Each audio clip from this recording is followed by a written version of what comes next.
This program features live coverage of an African safari and may include animal kills and carcasses. Viewer discretion is advised. Good afternoon and welcome to the Sunset Safari here in Djuma with an African harrier hawk doing his thing. We saw him fly away from a tree before with some Forks Hill drongos chasing him. Now, it's not only myself out on safari in this wonderful afternoon. We've also got Tswalu with Johan here on Djuma, Kyle and BK out in Tswalu Kalahari, Yapi with Gert out in andBeyond in Ngala, and Taylor and Niels on bushwalk in Eco Training Prrivate. And we do welcome you all on board your live African safari.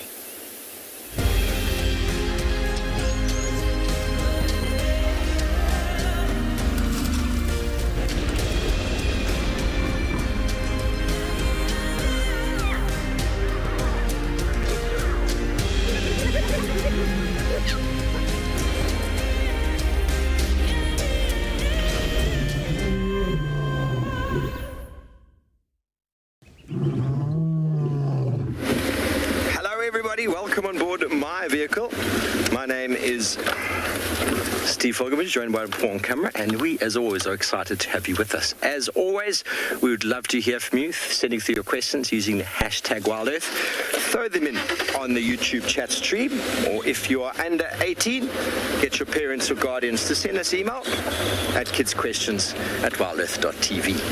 You can alternatively also go to the website, go to the Safari page after registering, of course, where you can submit your questions directly there. It is 33 degrees Celsius today, 91 degrees hot.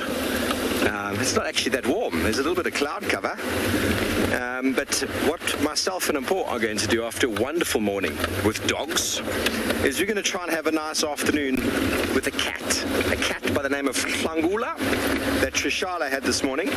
And I've driven past that tree that I think he's apparently in for 3 years. And I've said every time, oh, I'd love to have a leopard in this tree. Lo and behold, this morning, they had a leopard in that tree. So what a blessing. What a blessing. So the wild dogs are somewhere in this block over here. I'm pretty sure Trish is going to be seeing if she can find them. We lost them towards the end of the drive, which is pretty standard for wild dog. We had them for probably one of the longest times, almost one of the longest times that I've had before, with being a little bit busy.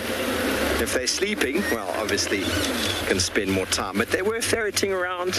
If you missed the show, one caught a scrub hare, dispatched it quite quickly. All the youngsters were trying to steal it and begging for it. But the adult that caught the scrub hare was having none of that.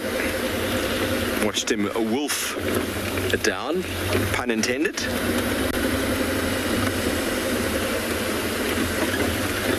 Okay, well, the sun is now coming out and I feel the heat, but let's go have a look across properties what the weather forecast looks like.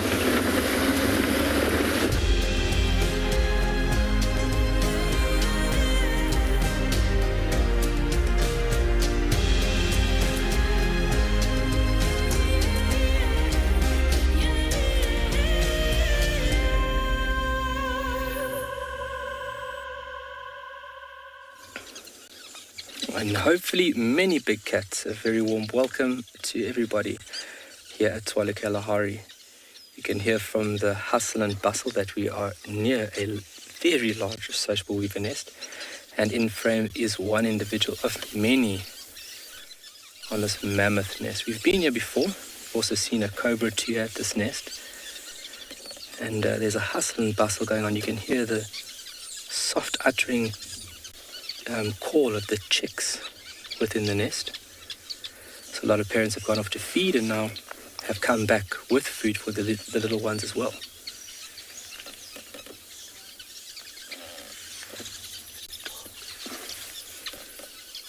But really nice to see this to start things off.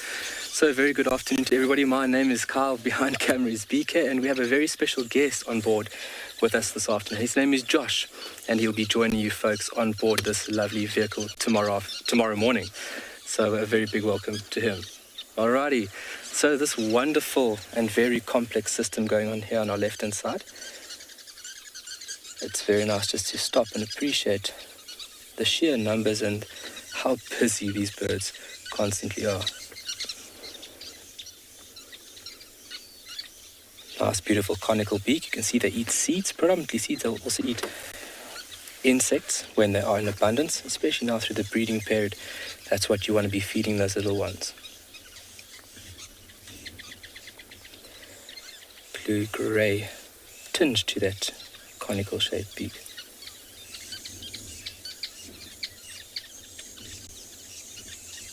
But all in all, a very beautiful looking species.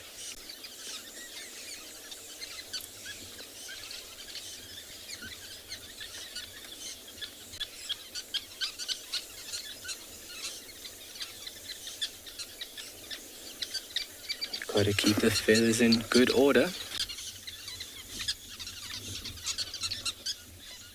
So now the period that we're approaching, that's soon going to be upon us, which will be winter.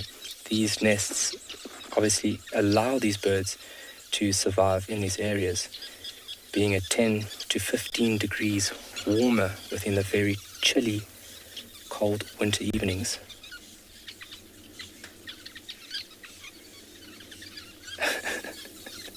That one eluded you there, BK.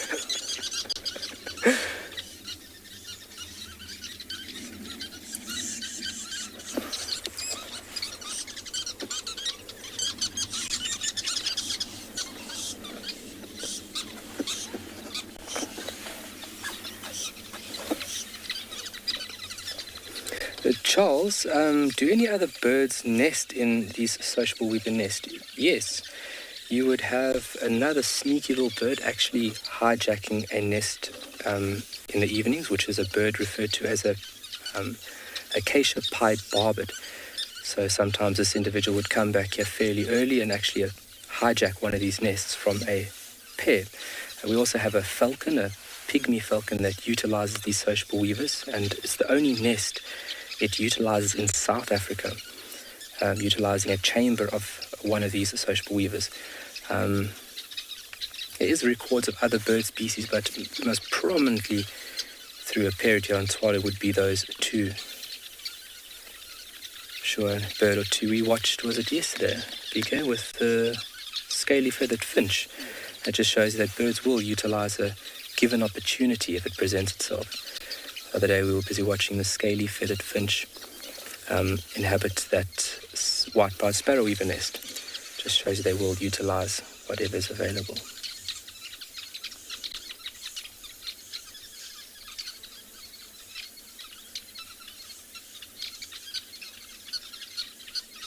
So everybody busy with a little bit of feather maintenance. While they're foraging, they also pick up external parasites, and it's very important to remove them before they find a nice spot to attach themselves onto.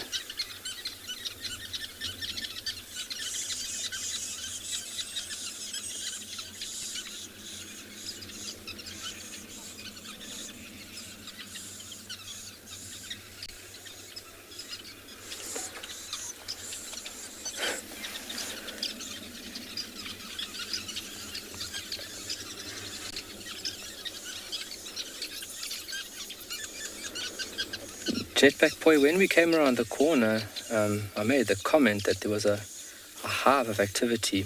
Josh actually made a comment that he thought there might have been a snake here, and that's why we had spent a longer period here, and obviously now sitting here and enjoy them. But initially we thought there was something here. There's a lot of activity going on right now.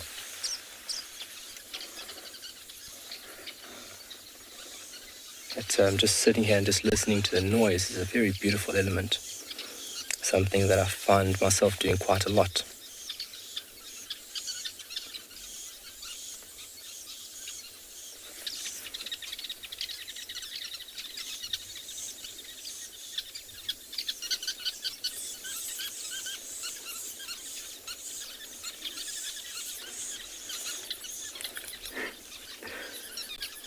So definitely these drier regions is where these birds do prefer to build these very large nests. So if you find them geographically, you only find them in the northern part or section of South Africa, stretching a little bit further northwest.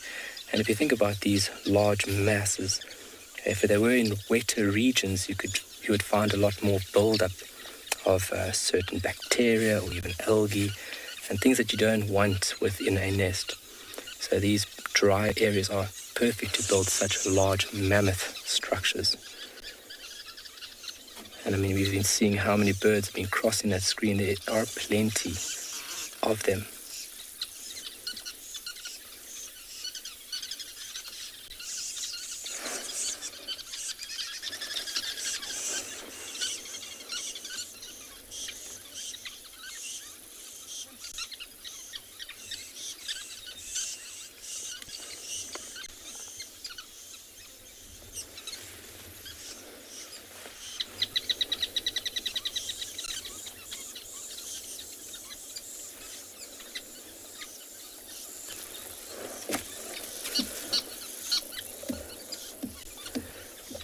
Laura, this is a structure that will be continuously maintained and developed. It is one mammoth structure that can last quite a while, over a decade at times. So it is a continual building process, and it is something that is constantly maintained. There will be parts that break off, especially now through a period that we've just gone through, which is the rainy season. There are certain nests throughout Tswalu that unfortunately have fell victim to a little extra weight, and that's where the branch cannot withstand it. But yeah, it's a building process that does not stop. Big nests can exceed a ton, and this is just dry material that a single bird has collected over a very long period. So one bird flying off, collecting one piece of material and bringing it back, and then amalgamating it to this large structure. Looks like a few of them have started moving off now. There's another big nest on the right hand side, and you can just hear them moving from the nest.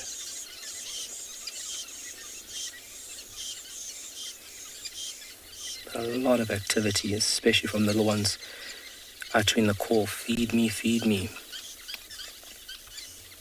So grasshoppers, crickets, caterpillars, as will be very, very high-priced items for these developing young.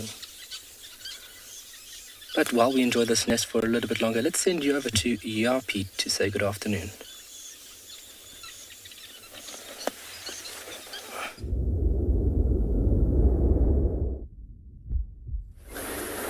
Good afternoon and welcome to andBeyond Ngala, where we are currently looking for a pride of lions that was seen in this area this morning.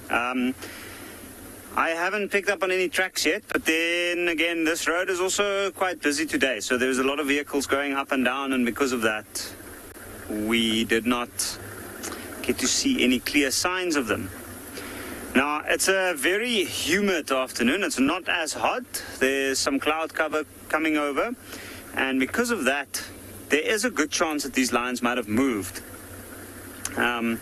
When the weather's like this, it's not surprising to me if they do decide to move. I am Yapi, and behind the camera we've got Gert.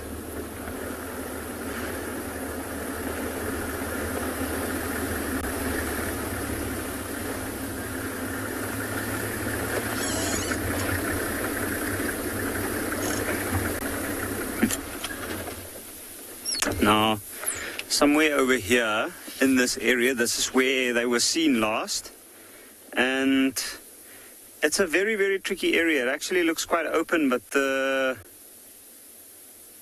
reality of it is that the grass is so long at the moment that we don't actually know exactly where they'd be hiding. The other factor in this particular area is also the amount of zebra, impala and wildebeest that's around. There are some clearings here. This area is mostly gabbro soils, and because of that we have some good feeding grounds here. And because of that, there's a lot of things to draw the attention of the lions. And it's always good to stop a little, have a scan and a listen out Not that it's something that I'm bargaining on, but with regards to the fact that there are so many other general game animals in this area, there's a chance that some of them might encounter the lions.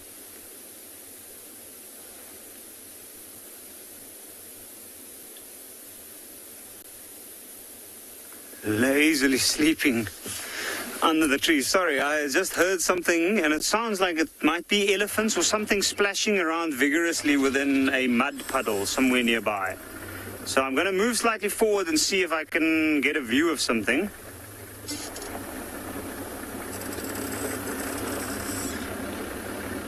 Sounds like it's off somewhere towards our left.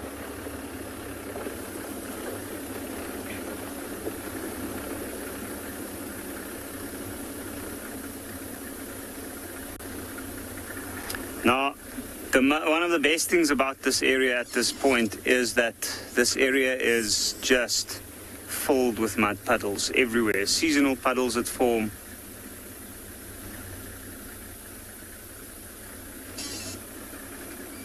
And because of that, and the fact that the trees in this area, also trees that's well sought after by large herbivores, so we do find a lot of elephant movement in this particular part of the reserve at the moment.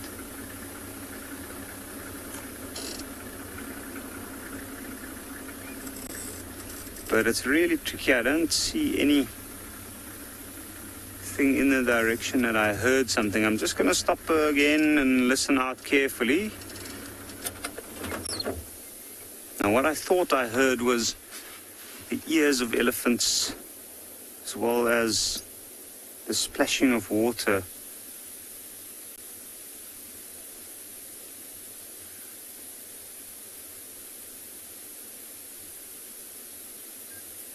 But I think we'll spend some time in this area, have a look and see if we do have some luck on our side. In the meantime, we'll go find out what Trish is up to this afternoon.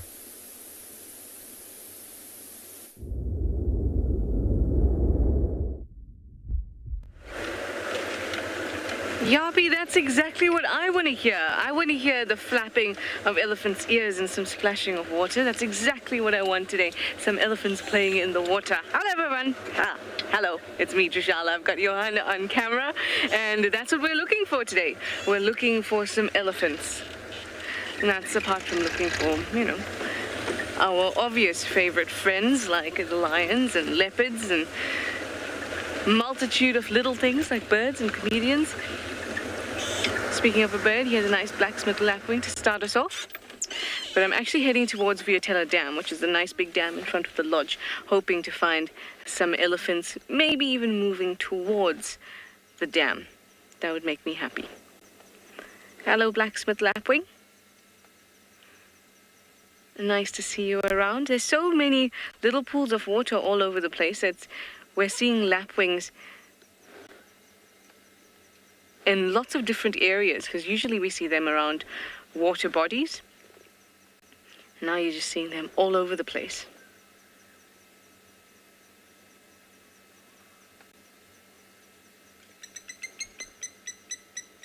There's one coming to join. Did you hear that? That's them calling. There we go. You usually see them in pairs like this. There's a pair at Treehouse Dam that is at least one of the females.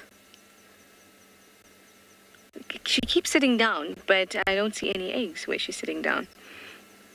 And they're very, very difficult to see the eggs of these birds, and that's because they're ground nesting birds, so their eggs have to be especially camouflaged.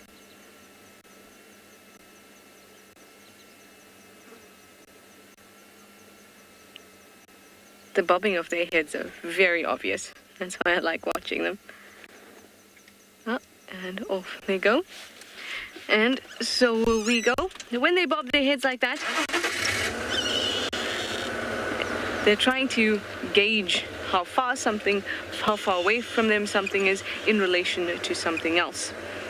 so they're going to move their heads, kind of like the way your dog moves its head. Anyway, we're going to head off to the dam now. Hopefully there'll be some elephants around.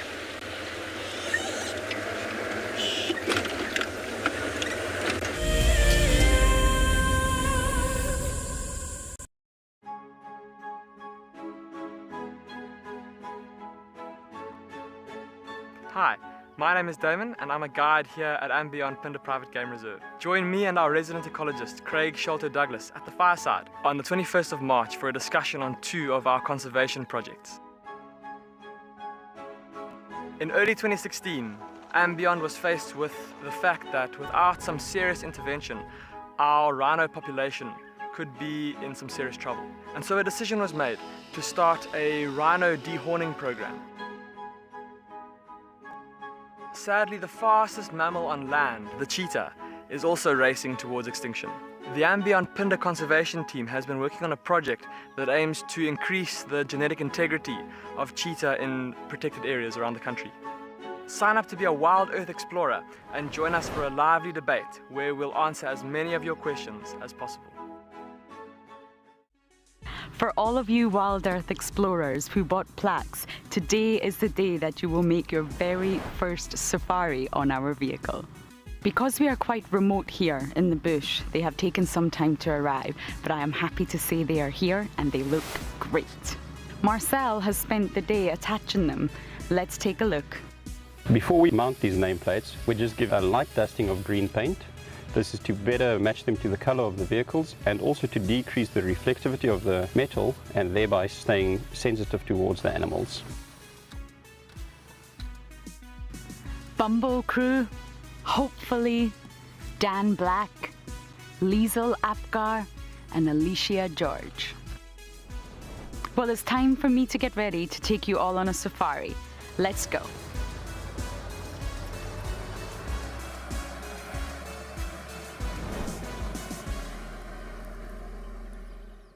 Hello, I'm Marna, your WildEarth Safari Guide from andBeyond Ngala.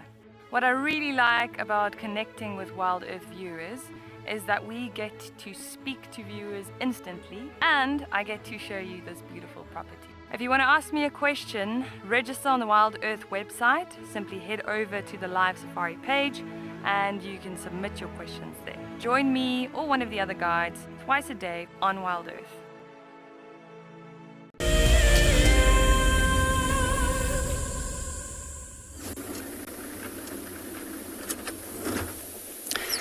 So, just beyond this stand of magic warriors in front of us, there is an elephant bull, and this is what we heard just now. You might be able to see him move through bushes at the back, but he's just casually moving away in a direction off from us. Sorry about that, guys. You know how it is out in the bush. We're just happy to be able to bring all this nature to you. We'll get Ngala back in no time. Well, here we have a red-billed hornbill. There were no elephants close to the dam or in the dam, splashing about. But there's always a hornbill or two to give some attention to.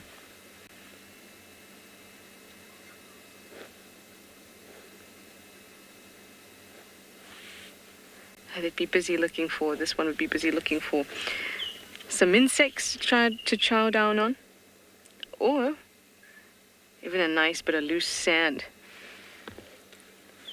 to get between those feathers. Clean itself, clean an itch.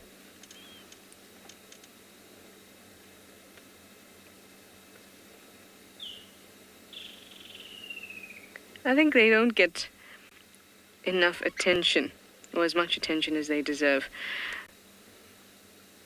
I wouldn't want to say this too loud, but of the yellow-billed and the red-billed, the yellow-billed is my preference. But the red-billed is also gorgeous.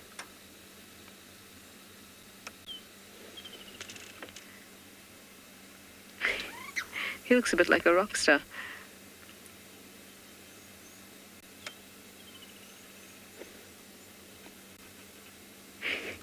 It almost looked like he was peering through the grass there. I say he because it is a male. It's got the black at the bottom. Sinak, you say yay, a hornbill. Are you a big fan of hornbills? They're pretty cool. I think this one's quite curious about us.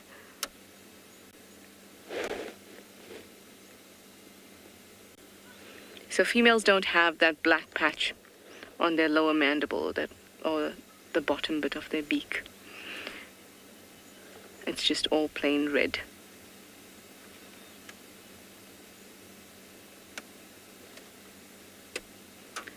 They're quite comical, aren't they? But because we see them all around camp, you know, constantly, we tend not to give them as much attention.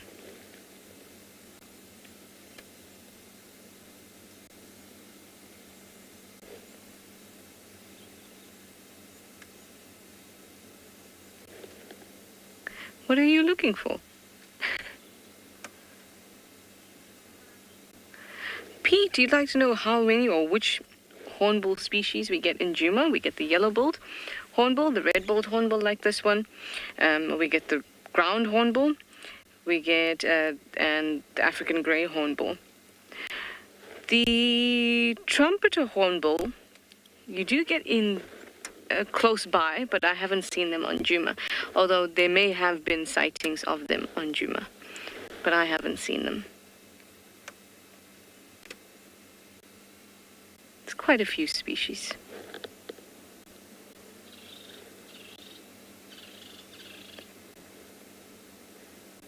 It looks like it's so desperately searching for something.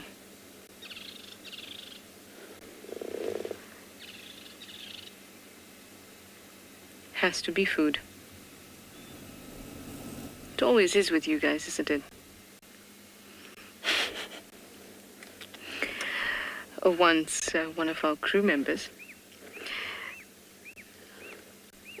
took breakfast outside, just at the table outside the kitchen, and then decided to leave it there while he went to get some cutlery. I don't think we can see it again. So he just left it on there for 2 seconds. He says, just going to get some cutlery. And then the monkeys came and pulled his breakfast. But it was a wrap, right? It was a breakfast wrap. And then when the monkey pulled it, all the contents of the wrap was strewn across the ground. And the hornbills just like swooped in on him. It was the most crazy thing to watch, because the hornbills were all over him, the squirrels were all over on the ground, and then the monkeys on top of that trying to eat the wrap. He was not very happy, as one would imagine. And you know the way they cock their heads back and then drop whatever they've eaten down their throats, because, you know, they can't move the food down their beak. Just see this multitude of hornbills going eating around him, and him looking very, very sad. If there's food anywhere around camp, there will be a hornbill not very far. Okay, so we're now going to head through, I think we're going to take Vulture's Nest. I haven't taken Vulture's Nest Road in a long time, because I want to go down to Twin Dams and see if there's some elephants around. Because it's so warm and so humid. If I were an elephant, I'd want to be playing in some water right now.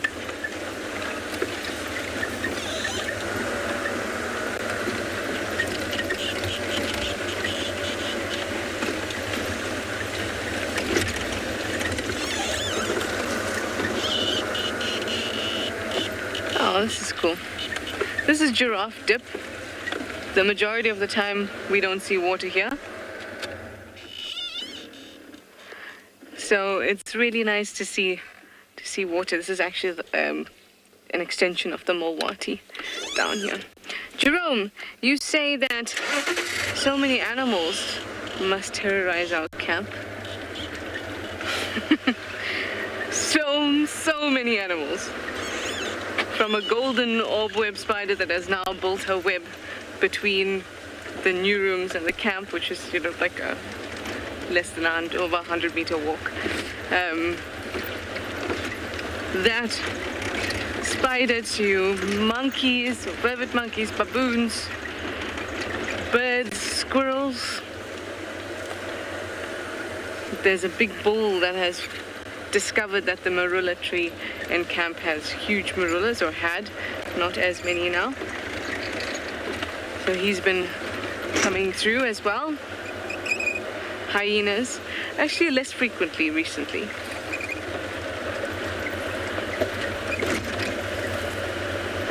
But the monkeys have been having a great old time at camp recently.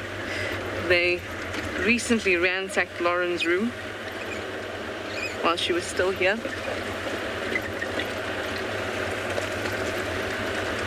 Foam nest frogs all over the place. I don't even know how they managed to get into my room, but they do. And then I take them out, and then they come back in.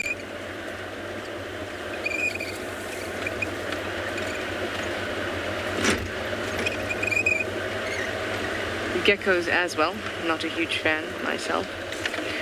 I have a monitor lizard, a rock monitor lizard that's living in kind of the, what's that called? The part of a house that comes a little bit extra out, the roof that comes a little extra out.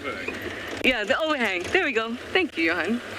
The overhang that creates some shade on the patio, or the awning. Thank you. There's a rock monitor that's living in there, and he comes down every now and then, and he walks like that. He's about this big. Not very big at all, but he's actually most likely the same one from a year ago that was living in the same spot.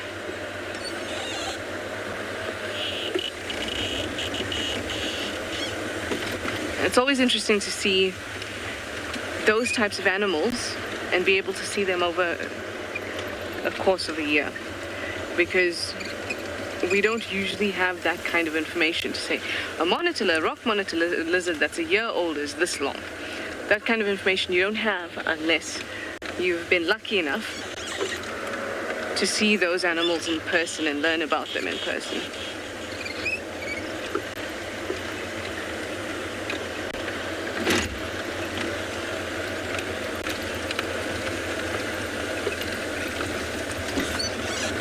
So we're now on Vulture's Nest.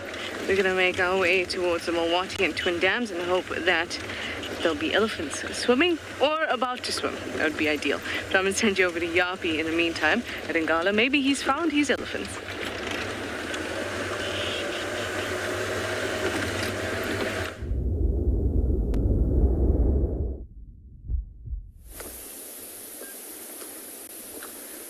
So, still haven't had any luck with this lions. And from the reports that we've got, it seems like they might have moved from their last position. Now, normally, this is when one would look for some tracks and then try and track them down by following whatever signs they've left behind on the ground. But it is quite dense in certain areas, and judging or taking from the time of the day, how hot it is, there's a good chance these lions will be somewhere where it's thick and where it's nice and cool in the shade, which means that it might be, well, there might be a chance that you might surprise them, which is something that I really don't want to be doing. But just have a look at that scenery. What an amazing, vast expanse of land. Literally everywhere you look is protected area.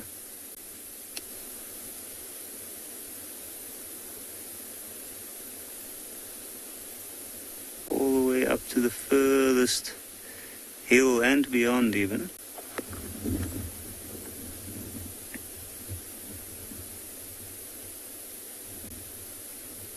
Also, one of the amazing things is that there is probably so many animals in those blocks that we are not aware of.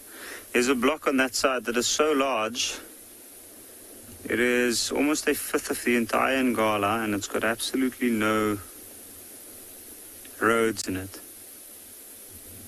And whatever moves in there very likely have few encounters with people at all.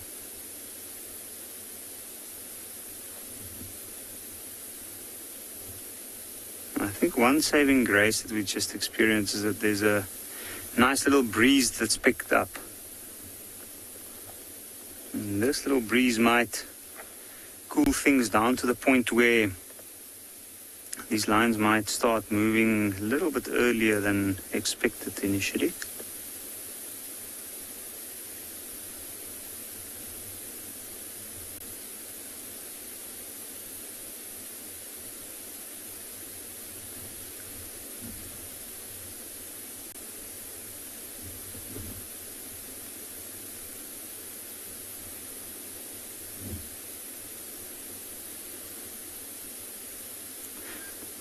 Carl, I was waiting for your question. Do we ever get to explore those blocks without roads?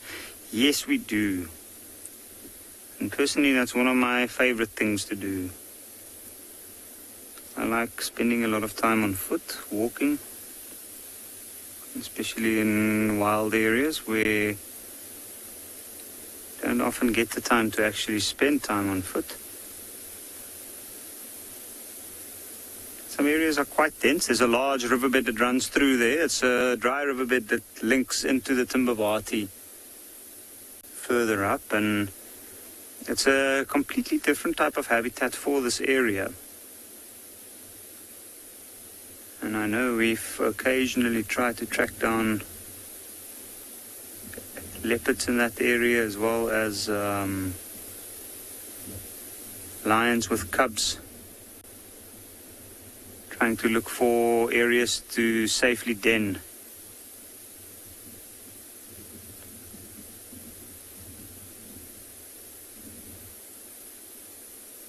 Now,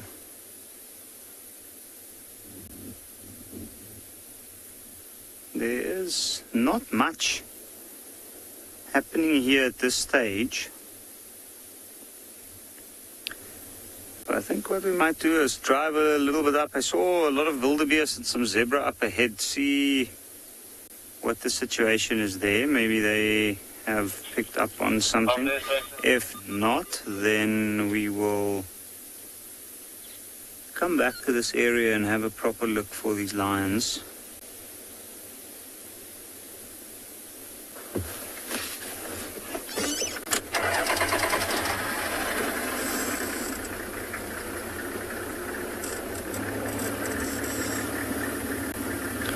Yolanda, it is very quiet and peaceful this side of the world. I think peaceful in the sense that it's hot. That makes it quite peaceful for animals like the zebra and the wildebeest, because they know when it's very hot, the predators won't be doing much. Predators have to reserve their energy. They're more active after dark when they have the advantage. Not all predators, but most of the large predators in this particular area.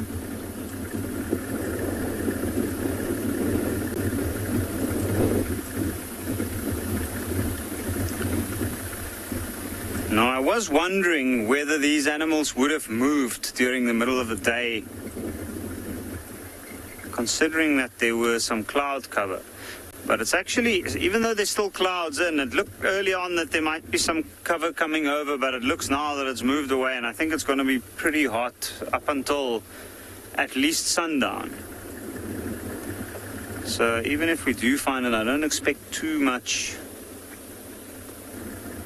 from the lions. If they would have moved, they would have made their move in the middle of the day rather. The only thing is I've noticed that sometimes they get up, they start to hunt, and then they can cover distance quite quickly, because once their presence are known, then they will push the general game animals out of the area, which means that they're going to have to move on.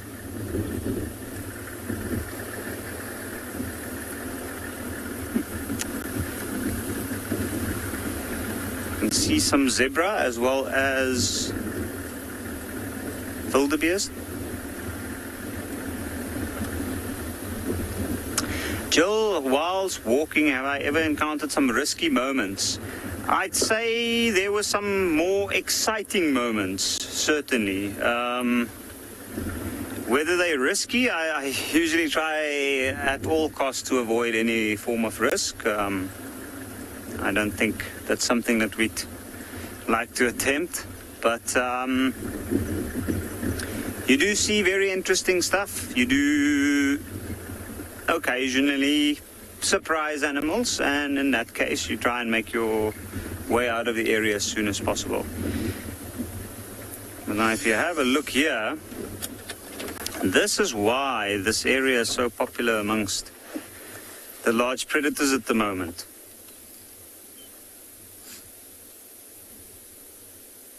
Wildebeest as well as some zebra.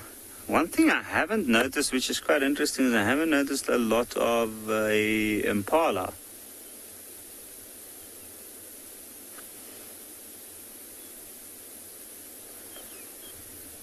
You can see that wildebeest is a little bit suspicious of us, but he's standing in the shade like any other animal that's not too active at the moment would be doing. You can see there are some of them feeding, mainly zebras, out in the open.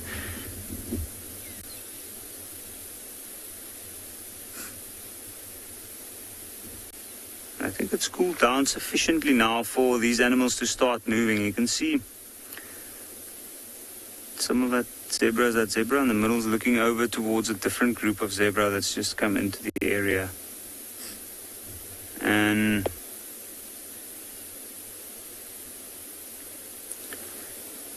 from the tails, one can see it's going vigorously left and right. I think it's because of all the flies. There's quite a few flies here. And with this long grass and the puddles in between, I'm sure it's a breeding ground for flies at the moment. All the animal dung, the amount of animals moving through this area consume a lot of grass.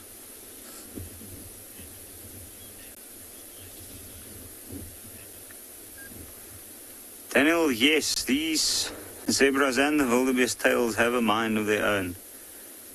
And I think literally these animals are probably just trying their best to swat away whatever buzzing insect is nearby. And that is an effort in itself. You can see the whole time the heads are twitching backwards, the skins are twitching. They're still not deterred from feeding. It's almost as if they're trying to get as much food as possible at the moment.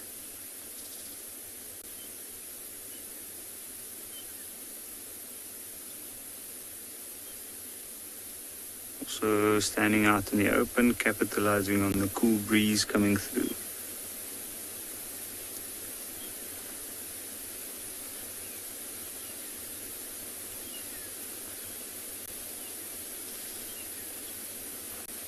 One of the benefits of moving in large groups like this, of course, for younger animals and animals that can't really protect themselves too well, is all the eyes.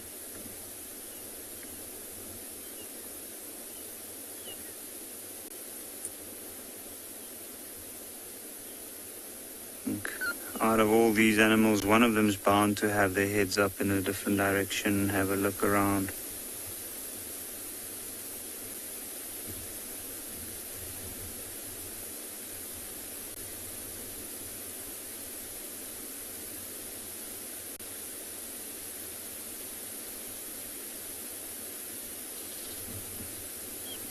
Now, another interesting thing that's happening here, and I noticed the other day looking at an elephant feeding that most of the grasses have actually already flowered.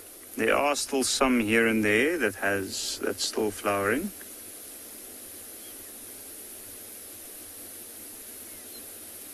And I've noticed throughout the season that zebras, you often find the zebras like walking with their head up feeding, eating the flowering parts of the grasses and then cropping it down slightly.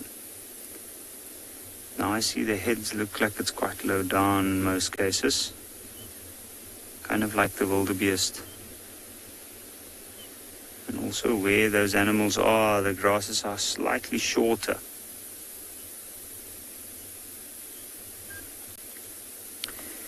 But while we continue our search for those lions, we will head over to Kyle in Tswalu.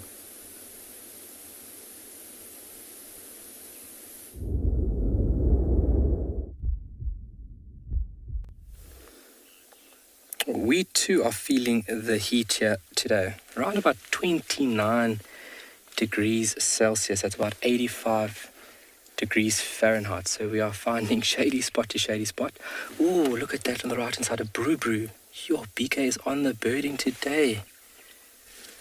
That bird on the right hand side there, folks, that is a brew. Very nice bird to see, and one of the prettiest calls you'll hear, one of mine favorite calls out in the bush. Very active bird within the canopies of trees, looking for caterpillars, grasshoppers. Very active bird within the canopy of trees. Initially we were going to start in a fork-tailed drongo there. Anyway, we've looked at this beautiful tree. This would be the host species of the the brown-veined white butterflies, a very important larval food for them. And so there might be remnants of these caterpillars, their larval stage, still within this tree. And so finding a suitable meal within the tree like this is great. It's very sneaky at the moment, but BK keeping up with this bird until we get a good view of it. There we go.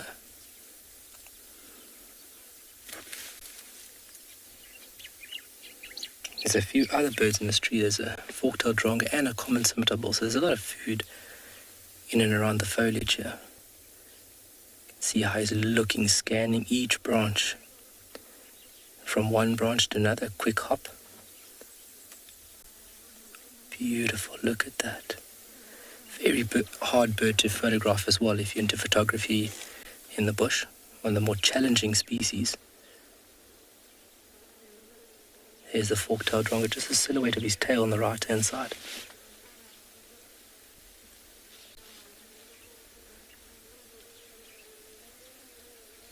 Sure. But we can see the white-washed bark. Gracie, new bird, fantastic. Always happy to hear when somebody has sighted a new bird.